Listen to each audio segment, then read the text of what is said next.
is a very interesting instrument. It's in the bass range, so I've got it tuned low GDG. It's a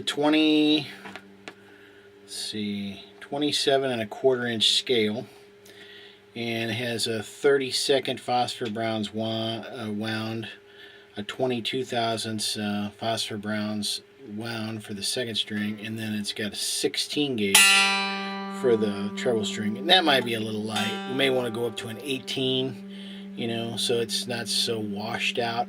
But I have it tuned very low right now, so again, this instrument can go up as far as the tuning is concerned as well. You can tune it up into a baritone range.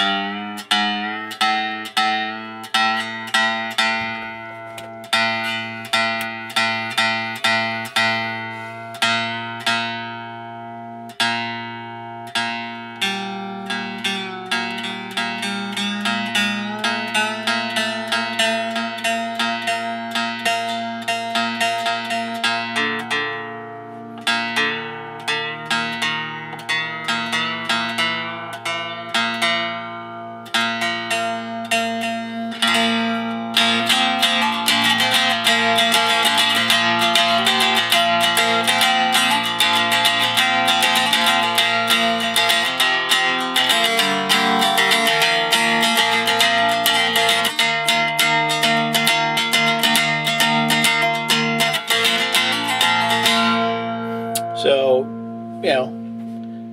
it's got a great sound in the baritone range too. I think it's A sharp, maybe a little sharper than A, but it's right in that range. So it gives you an idea. And of course, once you get a hold of it, you play around with it as much as you want.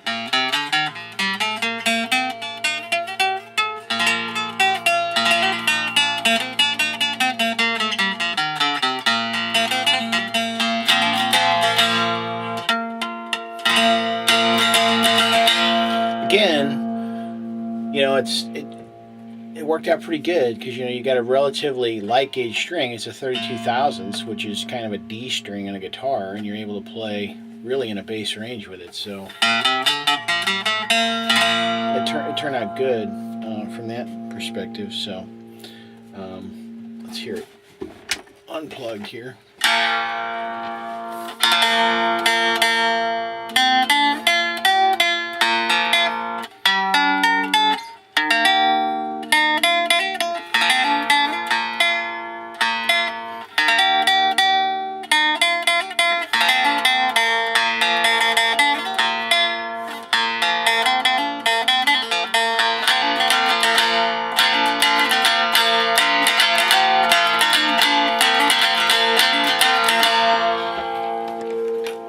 Let's look at some of the details here.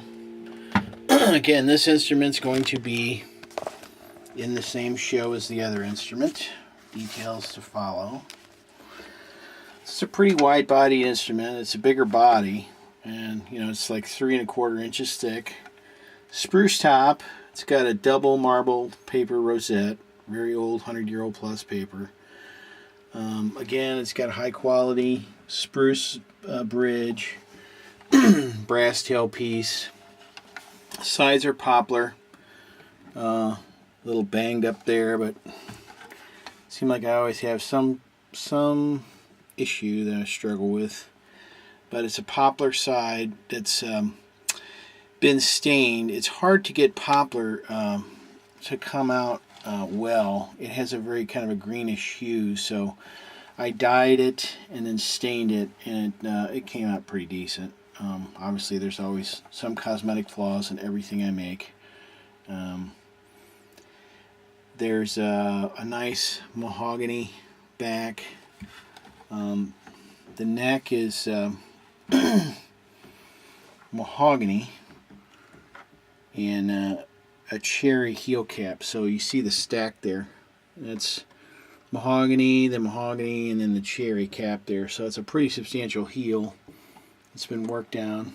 It's got a Babinga fingerboard, which is nice. It kind of has a purplish brown hue to it. And there's some wings of grenadillo here to kind of flesh out the fingerboard on this lower end, so you've got a complete fingerboard. In this case, the fingerboard is overlaid on top of the neck, so you do have a secondary fingerboard. Peghead overlay is kind of cool. I'll show you this. This might be of interest. It's Bacote, and a very highly figured piece.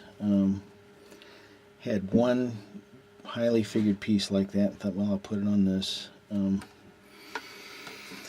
Again, it's got the very bomb-proof nut there. It's a drill-through piece of ebony epoxy down, and the nut basically is a 0 fret, and it's not going to go anywhere. Again, we got Grover tuners on the back, so a high-end tuner, or a good solid tuner, I should say. So this will also be in the show. Kind of a unique instrument. Almost I don't know if it's even really in the dulcimer range anymore, but I had decided I didn't want to build any more of these, and I changed my mind. So you might see some more lower scale instruments from me, because they are kind of unique.